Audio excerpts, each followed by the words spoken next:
Hello everybody, this is Bea Harper from AdventuringMigos.net and welcome back.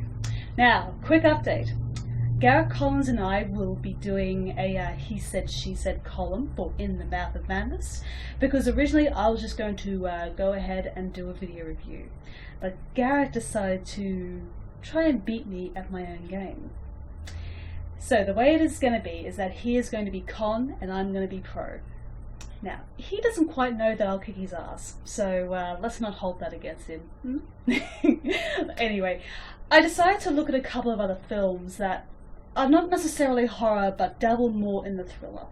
And if you ask me, you can't have a horror film without the thrilling element. So in that regard, I'm going to be reviewing the films of the 1980s by the one and the only Brian De Palma. Now, a lot of you may have already known that Brian De Palma is a very polarizing film director. Those who don't like him tend to say that he is a Hitchcock rip-off artist and none of what he does is original. Those who like him say, yeah, that is true, he is very heavily influenced by Hitchcock, but what he does is that he is able to recognize that Hitchcock's work is the grammar of cinema. And I fall into that later camp. See, I think that Alfred Hitchcock is a massive influence to many filmmakers we know of. And we see a lot of him in contemporary films. We see a lot of his style, aesthetics, techniques, everything. So with Brian De Palma, while he liberally does have a lot of Hitchcock flowing through the veins of these films, he has the good decency to say, yes, I am drawing inspiration from Hitchcock. And you know what? That's fine. I think that the stuff in Hitchcock films are what really makes a film work.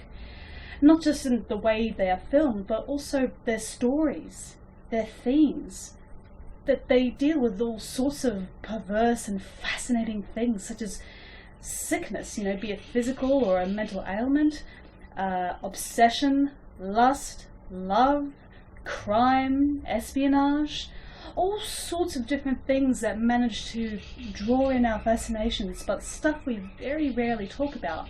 Or when we do talk about it, we talk about it in hushed voices. So to me, Brian De Palma, like at his prime in the 80s, was perhaps his very best, form. Now that's not to say that his later works were shit. In my opinion, Femme Fatale is a very underrated thriller, and it manages to sex up a lot of the Hitchcock references. But the film I'm going to be looking at today, Body Double, made in 1984, think of that as a very erotic retelling, or amalgamation, if you will, of Vertigo and Rear Window. So I'm not going to give away any of the plot, because to me the plot is what makes the film truly work. So in short, the character of Jake Scully, played by Craig Wasson, he suffers a very crippling ailment of claustrophobia. So he catches his girlfriend cheating on him, and he doesn't have a place to stay. And then he falls in with Sam, played by Greg Henry. And Sam is a very sort of affable, likable, open-minded fellow. But as time goes on, and as with any sort of mystery film, there's a lot more going on than meets the eye.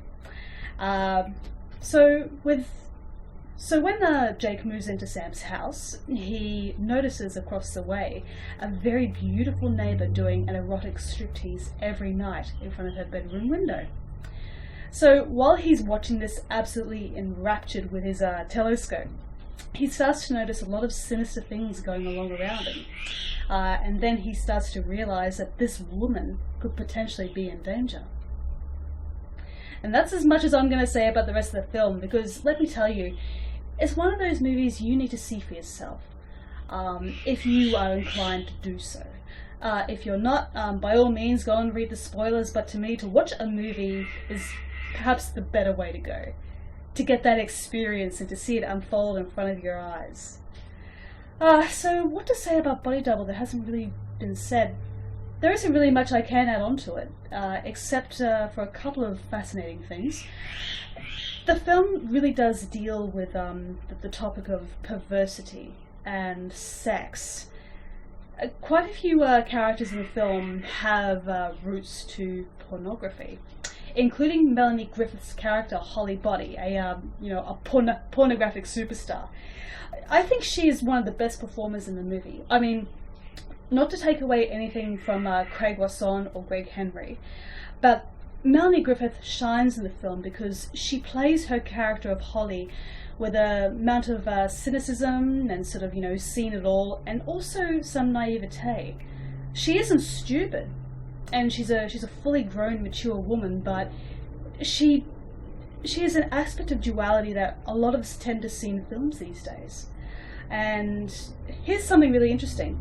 Although Brian De Palma was nominated for the worst director Razzie, Melanie Griffith was praised and won an award for her work as Holly. And that's really, really strange. Like, when you compare it to the rest of the film, which is strange and wild in itself, with that sort of a polarizing element going on there, it really makes you wonder, it really does add to the mystique of the film. Perhaps it adds more to your enjoyment of it if you know a couple of behind the scenes stuff. Additionally, in the case of Life Imitating Art, a very prolific pornographic actress actually named herself Holly Body in the real world. Like, look it up. There is a Holly Body. But going back to Body Double, there is humongous links to Vertigo and Rear Window. Craig Wasson is a very sort of likeable, open fellow. He's not bombastic and he's not over the top. He isn't bad, he isn't good, he's a regular everyman. And when you think of Hitchcock, who was the everyman in his movies? Jimmy Stewart. Jake Scully is a lot like the characters that Jimmy Stewart played in Hitchcock, especially in Rear Window, with Greg Henry, who's very sort of gregarious and chatty and very confident. He tends to remind you of Cary Grant, who was like the fantasy male character of Hitchcock's movies, very dashing, very handsome, very sort of a man of the world. For less of a better term. The supporting actors are very good. I'm sorry, I have a really bad tongue at the moment. The supporting actors are very good in this movie. Namely, Dennis Franz as a seedy, slimy B-movie horror director who has his fingers in way too many filthy pies. Again, going back to the strange elements that surround the movie, Franz modelled his character on Brian De Palma himself. I mean, granted, he probably exaggerated a couple of aspects about his persona, but you can kind of see Franz putting the persona of Brian De Palma on the screen. It's really entertaining to watch because you really hate this guy. He's just a scumbag, and yet he's so compulsively watchable. And that goes for the rest of the movie. No matter how wild and lusty it gets, you can't tear your eyes away from it. And also the soundtrack.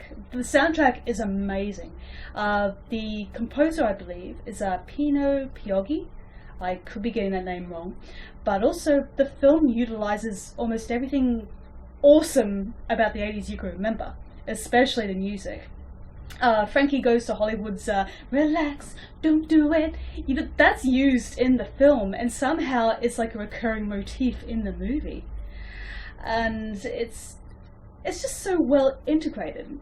Provided Body Double is not Brian De Palma's best movie, but it is perhaps the movie that shows Brian De Palma at his most laid back and perhaps most natural. He isn't being particularly stiff in the seat, so to speak. But you get what I mean. It's not a bad movie at all. It's not as polished as, say, Carrie, Dressed to Kill, or Scarface, or Carlito's Way, but it's still very enjoyable. There's still so many good twists and turns. It's like you're running through a labyrinth, like you're being pulled by this beast from hell through this hellish underground. It's awesome.